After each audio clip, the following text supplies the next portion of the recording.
I have a little griddle with a pancake in the middle, and that griddle gives me riddles all the time. First he tells me do it this way, then he tells me do it that way, until I think I'm going to lose my mind. Then the griddle said to me, if you really want to be free, then play your fiddle in the middle, and soon you will see what a good little griddle I can be.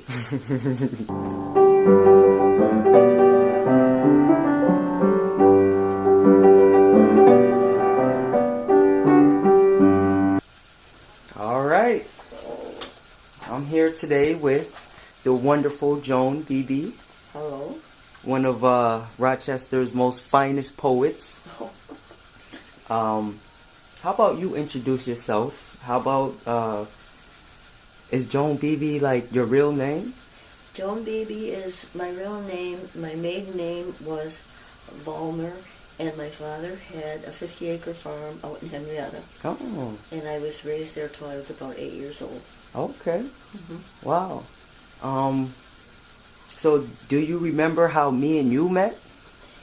Well, I remember that we met at Wegmans, and we kind of hit it off right away. Mm-hmm. It was like we bonded. There was something special about our meeting one another, and I think we both felt that we were friends immediately. Yes. And we've remained friends, and we do care and love each other very much. Absolutely.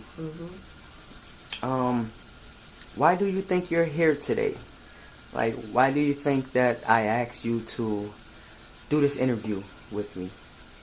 Well, because you have a special project underway that you want to fulfill and finish so that you can put it on YouTube, is I believe what you said. Mm-hmm.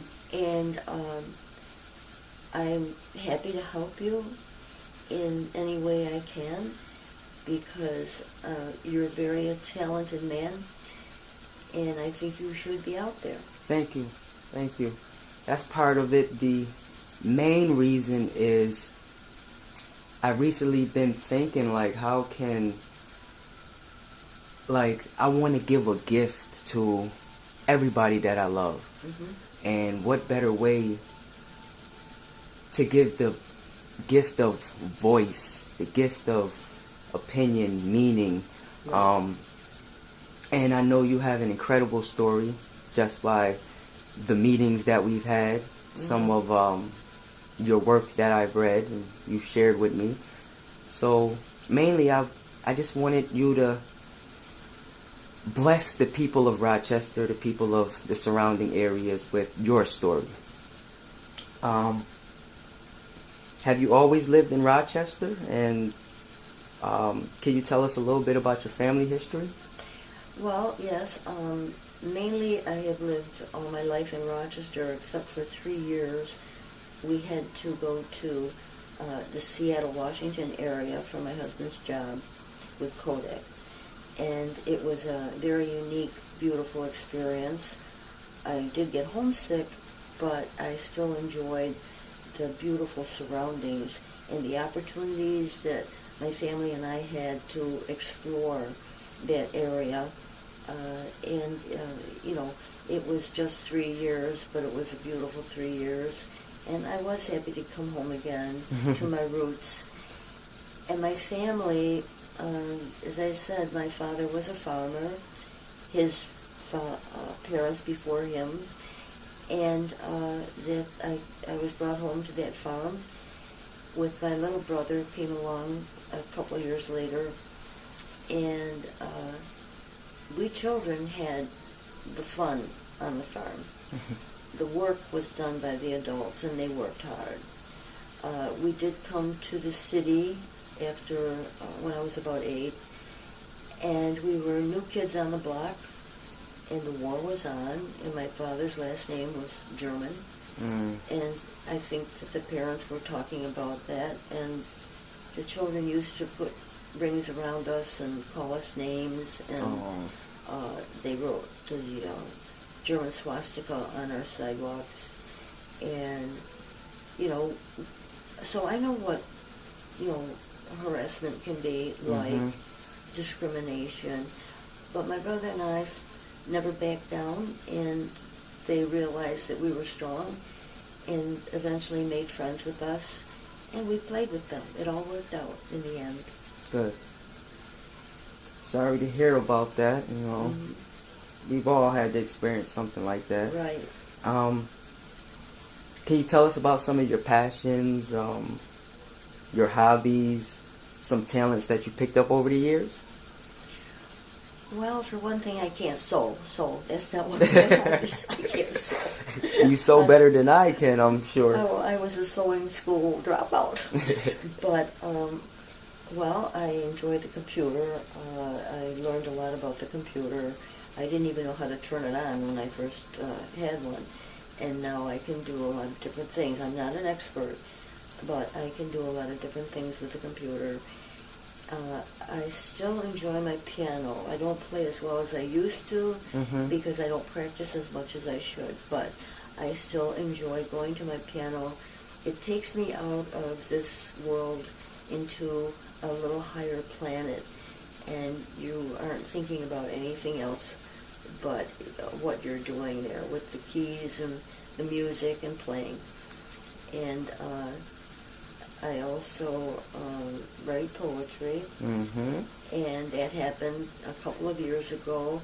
I think I fell on my head or something because I never liked poetry, and all of a sudden I'm into poetry and I write poetry. I am a third place winner in an international poetry contest. Yes. That was held in 16. And that was exciting when I found out that I was a winner. Congratulations again. Yep, thank you. The first one was from, I believe, Australia. The second one was from India. And the third was the U.S., and that was myself. Wow. So I was pretty excited about that. And I have entered another one.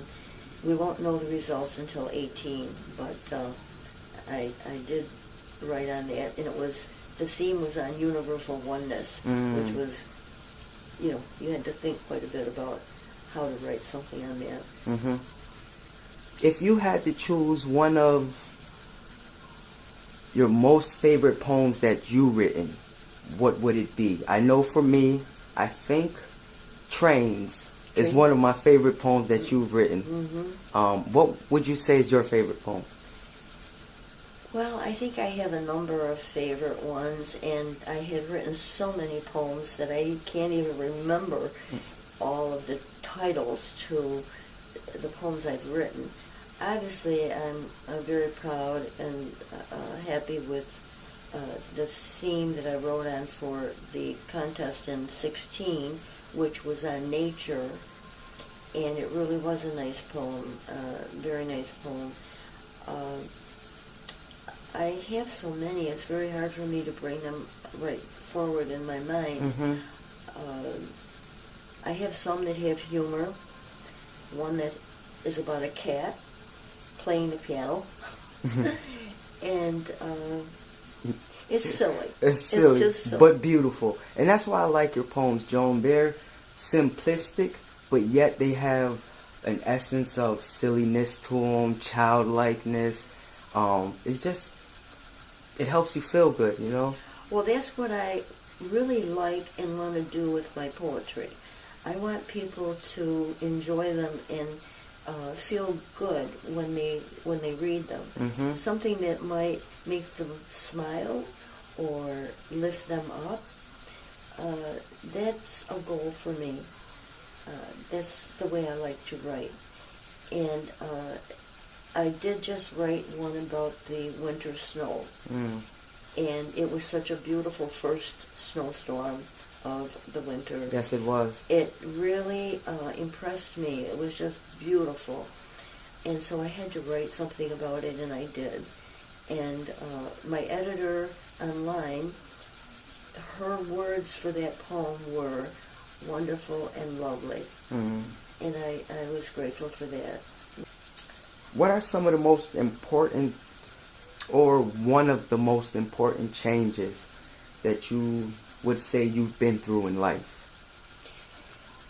Well, one big change was a 3,000-mile move to the West Coast. Mm-hmm. To leave my roots, my friends, my family. That was a very big change in my life.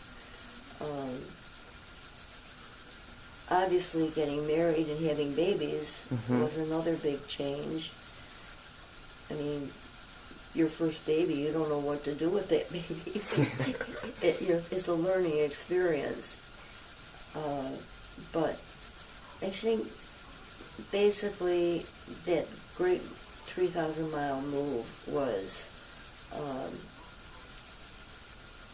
a big one. Absolutely. It was a big one. Mm-hmm.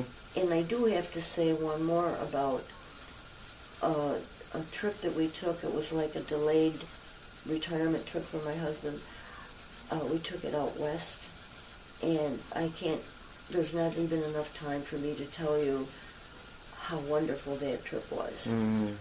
We saw so much. We did so much and saw the beauty of the land out there, the parks, Yellowstone, the presidential monuments, just experiencing a brand new way of life, new people, wonderful people, just what it's like to see the different parts of our country that we've never seen before. Right.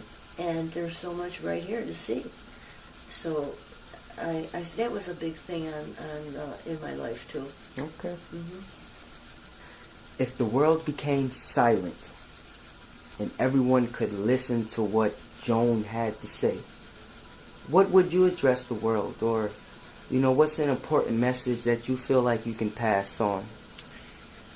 The message I would like people to have would be to try harder to understand one another, to find love for each other. Not bitterness, not hate, none of that. Because this world has been made for us to be at peace. We've been given such beauty on this planet. There's been so much to give to us from the land.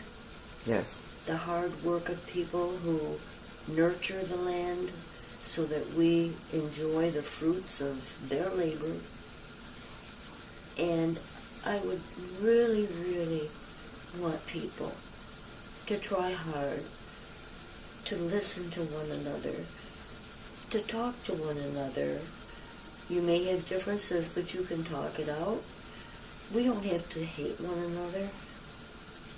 We should bring love to everybody. And that would be the most wonderful thing that could happen. And we would be at peace, and we could enjoy our lives and where we live to the fullest.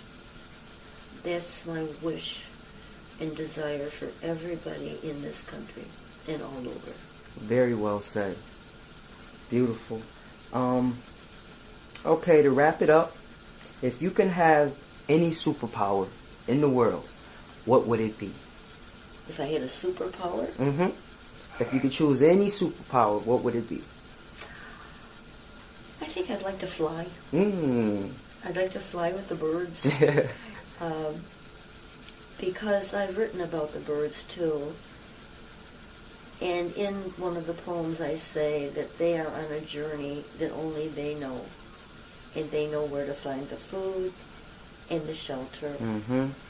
And they give an example, really, of if we could be like the birds and just enjoy flying. It's a freedom. And that freedom can also be translated to us right down here on Earth if we use it correctly. But I think flying would be great. It'd be fun. That's why we get along so well, Joan. Great minds think alike. You have a beautiful soul. Thank you. So do you. Thank you. Thank you for your time. Thank you for being a part of this platform that I'm creating. this dream that I'm trying to bring into reality, and just something positive and productive in my life. I'm sure you touched many of people, but as far as my life, I'm forever grateful. Thank you, Joan. You're welcome. I'm happy to help you, David. Thank you, Joan.